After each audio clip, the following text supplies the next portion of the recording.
Bonjour à toi. Dans cette petite vidéo, laisse-moi te montrer la voix de... Petite pause, 30 secondes, pas plus.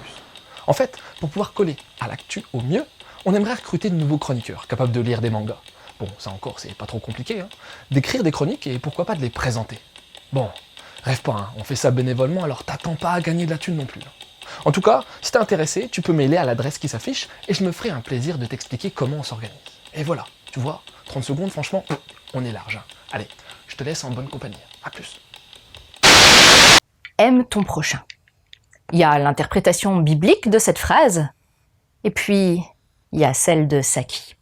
Tu vas voir.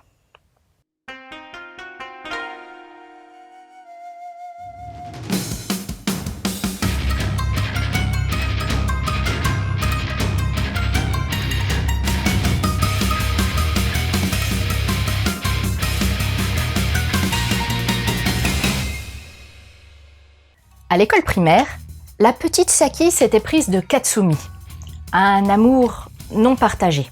Lui, il kiffait Fumika. Mais quand Saki aime, elle ne laisse rien, ni personne, se mettre en travers de son chemin. Et elle s'est débarrassée de sa rivale de façon radicale. 6 ans plus tard, Katsumi est un lycéen renfermé et solitaire. Il a peu d'amis.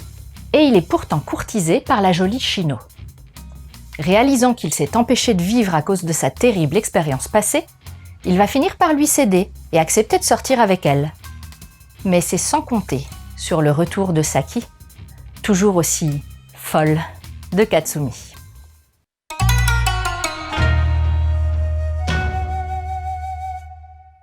Le trait du mangaka est super mignon. Ses personnages kawaii sont adorables. Il y a même pas mal de fonds de case de style shoujo avec des paillettes et des étoiles qui brillent.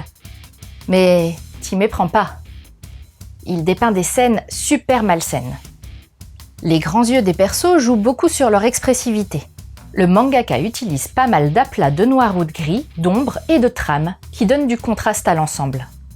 Les décors sont assez présents et permettent de bien contextualiser le récit.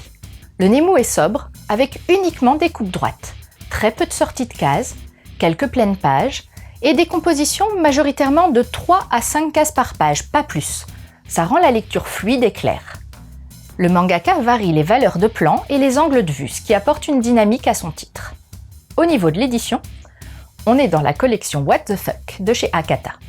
L'impression est propre sur un papier très correct. La jaquette d'origine a été conservée, mais toutes les onos ont été traduites, sans conserver les onojap. Elles sont toutefois travaillées et bien intégrées dans les cases.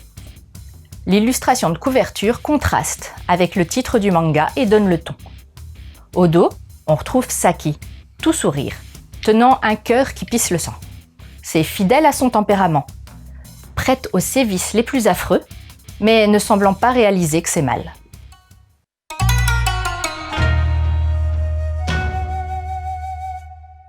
Aime ton prochain est une courte série en 6 tomes, publiée entre 2017 et 2018 dans le Shonen Magazine sous le titre Ijocha no Ai, Amour anormal.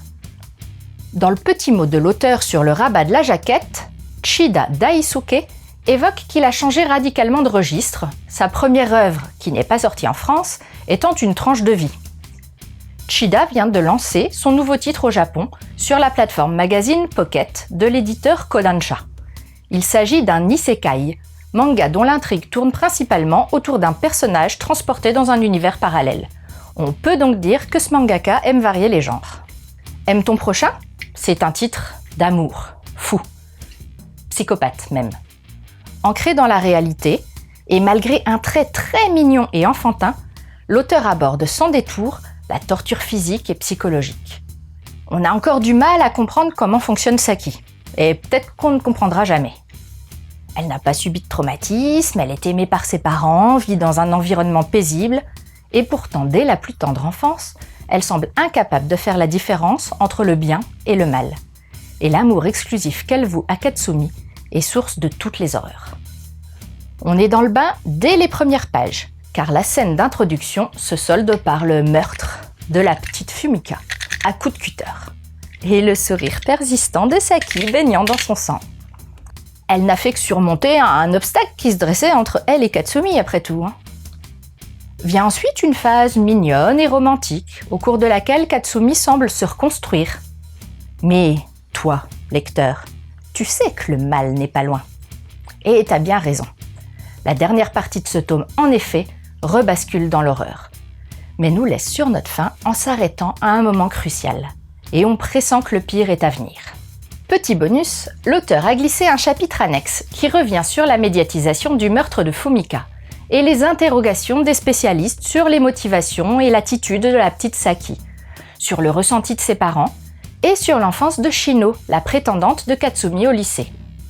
Petite scène qui apporte des éclairages éclairants sur le background des personnages. Ce premier tome plante donc très bien le décor horrifique et dérangeant de ce titre efficace et malsain. Pour poursuivre dans la joie, l'amour et la bonne humeur, je t'ai fait une petite sélection d'autres titres malsains. Tout d'abord, le personnage d'Oshikiri Rensuke. On accompagne la jeune Haruka Notsaki dans sa descente aux enfers, ou comment le harcèlement scolaire devient sans limite et se conclut dans un bain de sang. Un titre choc sur lequel on a fait un mangado. Ensuite, Bloody Delinquent Girl Chainsaw de Mikamoto Rai. Giko, lycéenne délinquante, lutte pour sa survie, armée d'une tronçonneuse, depuis que sa camarade Nero a décidé de transformer toute cette classe en zombies et en autres monstruosités. Ça va saigner. Et enfin, Sacrificial Vote de Kasai Ryuuka. Toute une classe de lycéens voit leur téléphone mobile piraté par une mystérieuse application qui les pousse à voter les uns contre les autres. L'élève désigné à chaque partie sera socialement sacrifié, le meneur du jeu révélant aux autres le plus inavouable de ses secrets, image à la pluie. Impossible de contourner cette appli, au risque d'en être soi-même la victime. À réserver à un public ultra averti, car c'est glauque de chez glauque. Et voilà, c'était Edaria. J'espère que cette petite chronique t'aura plu et donné envie de lire. Aime ton prochain. Je te laisse et continue de suivre la voie du manga.